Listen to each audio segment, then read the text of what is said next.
खूप कडक उन्हाळा आहे आणि या कडक उन्हाळ्यामध्ये थंडगार पेय प्यायला मिळाले ना तर किती छान। सध्या बाजारामध्ये कैऱ्या खूप प्रमाणात उपलब्ध आहेत।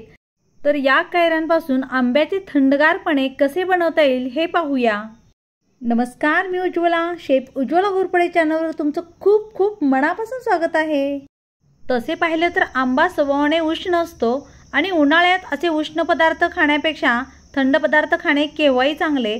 तर हे पणे जेव्हा आपण बनवतो तेव्हा या पण्याचा गुणधर्म थंड होऊन जातो आणि मग हे थंडगारपणे आपल्या शरीराला खूपच लाभदायी असते। आंब्याचे थंडगार पणे बनवण्यासाठी इथे मी कच्चे आंबे घेतलेले आहेत।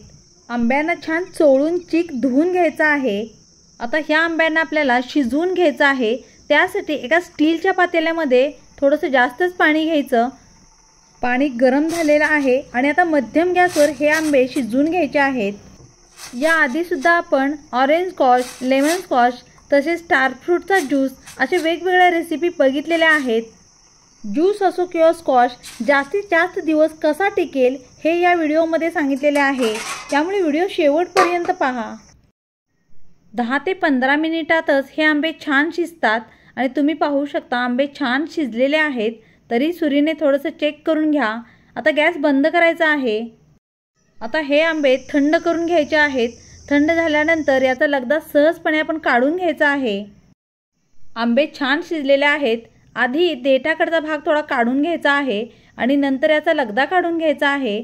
आंबे छान शिजल्यामुळे आतील गर सुद्धा छान पिवळा झालेला आहे। खूपच जबरदस्त आंब्याचे पणे बनणार आहे, त्यामुळे व्हिडिओ कुठेही स्किप न करता शेवटपर्यंत पहा। सर्व आंब्यांचा लगदा काढून घेतलेला आहे आणि आता हा लगदा मोजून घ्यायचा आहे।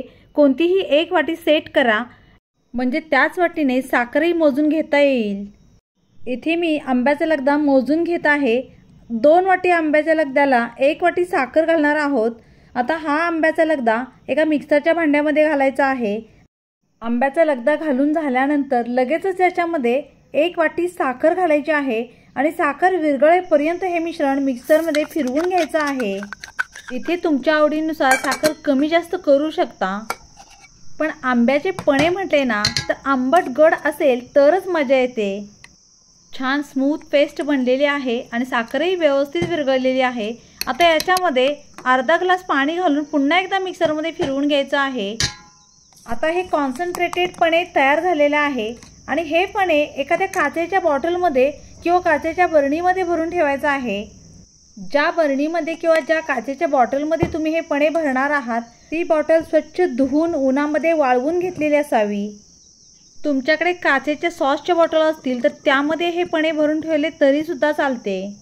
साखरेचं कॉन्सन्ट्रेटेड पणे तयार झालेलं आहे आणि आता बॉटल व्यवस्थित बंद करून अशाच आपण फ्रीजमध्ये ठेवून 2 महिन्यापर्यंत हे पणे पाण्यामध्ये मिक्स करून पिऊ शकतो। खूपच अप्रतिम असं साखरेचे पणे तयार झालेले आहे।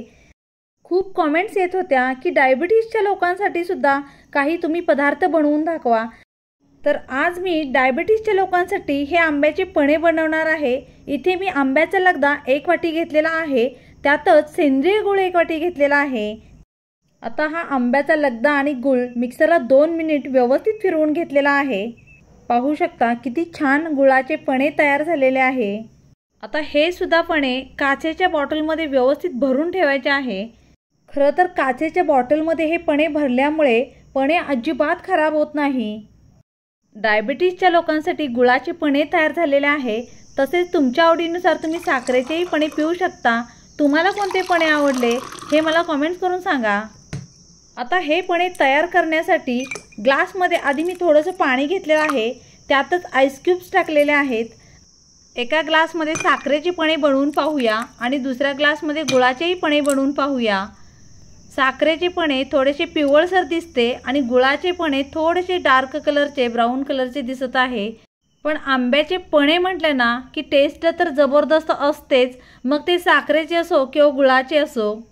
1 ग्लास पणे बनवण्यासाठी इथे मी अर्धा ग्लास पाणी, 2 आईस क्यूब आणि अर्धा ग्लास साखरेचे कॉन्सन्ट्रेटेड पणे घातलेले आहे। चमच्याने व्यवस्थित मिक्स करून घ्यायचे आहे आणि पणे पिण्यासाठी तयार झालेले आहे। तसेच आता गुळाचे पणे सुद्धा करून घ्यायचे आहे। तुमच्या आवडीनुसार हे पणे तुम्ही घट्ट किंवा पातळ करू शकता। उन्हातून आलेल्या पाहुण्यांना थंडगार पुदिना घातलेलं पणे जर प्यायला दिले तर पाहुणे तर खूपच खुश होतील. कडक उन्हाळ्यामध्ये असे थंडगार पणे नक्कीच बनवून प्या. व्हिडिओ आवडला असेल तर लाईक आणि शेअर करायला अजिबात विसरू नका. आणि चॅनलला अजूनही सबस्क्राईब केलं नसेल तर प्लीज प्लीज प्लीज सबस्क्राईब करा. व्हिडिओ पाहण्यासाठी तुमचा मौल्यवान वेळ दिल्याबद्दल खूप खूप मनापासून धन्यवाद. चला तर पुन्हा भेटू अशाच एका नवीन आणि खास रेसिपीसोबत. थँक्यू.